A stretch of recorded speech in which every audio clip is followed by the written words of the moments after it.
నీవు నీకు ఒక్కడే అయ్యున్న నీ కుమార్ని ఈయ వెనుతీయక ఈ కార్యము చేసినందున, నీవు నా మాట వినినందున నీ సంతానమును నిశ్చయముగా విస్తరింపచేసెదను. ఆదికాండం 22వ అధ్యాయం 16వ వచనం 18వ వచనం.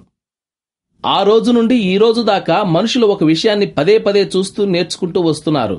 అదేమిటంటే, దేవుని ఆజ్ఞ మేరకు తమకు అత్యంత ప్రీతిపాత్రమైన ఒక వస్తువును ఆయనకు సమర్పించినట్టయితే అదే వస్తువు వాళ్లకు 1000 రెట్లు తిరిగి లభిస్తుంది.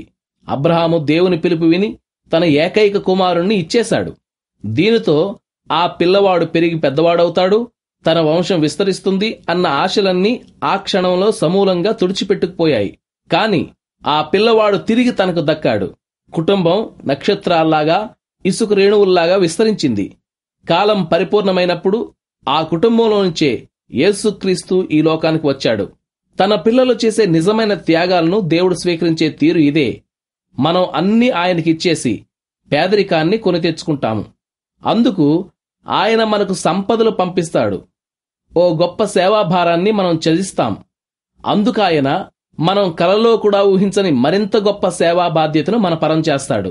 మనకున్న ఆశలన్నీ వదిలేసుకుని రాగద్వేషాలకు అతీతులమవుతాం. ప్రతిగా ఆయన అపురూపమైన ఆనందాలు నిండిన సమృద్ధి జీవితాన్ని అనుగ్రహిస్తాడు. అవన్నీ కాక మన కిరీటంగా క్రీస్తు మనతో ఎప్పుడూ ఉన్నాడు. అబ్రహాము చేసినట్టు ఆ సంపూర్ణమైన త్యాగం మనం చేయకపోతే క్రీస్తులో మనకు దొరికే సమృద్ధి జీవితాన్ని ఎన్నటికీ రుచి చూడలేం. క్రీస్తు జీవిత చరిత్రకు ఇహలోకపరంగా మూలపురుషుడైన అబ్రహాము దీన్నంతటినీ తన ఒక్కగానొక్క కుమారుణ్ణి వదులుకోవడం ద్వారా ప్రారంభించాడు. పరలోకపు తండ్రి కూడా ఇదే విధంగా తనకున్న ఏకైక కుమారుణ్ణి త్యాగం చేశాడు కదా. ఈ విధంగా కాక మరే విధంగానూ మనం ఆ కుటుంబానికి వారసులం కాలేం. మనకు అతి ప్రియమైన దాన్ని అవసరమైతే దేవునికి ఇచ్చివేయడం ద్వారానే తప్ప ఆ కుటుంబంలో సభ్యులుగా మనకు అన్ని సౌకర్యాలు, హక్కులు సమకూరవు. దేవుడు మన నుండి ఏదన్నా అడిగాడంటే సాధారణంగా అది మనకు చాలా బాధాకరంగా ఉండేదై ఉంటుంది.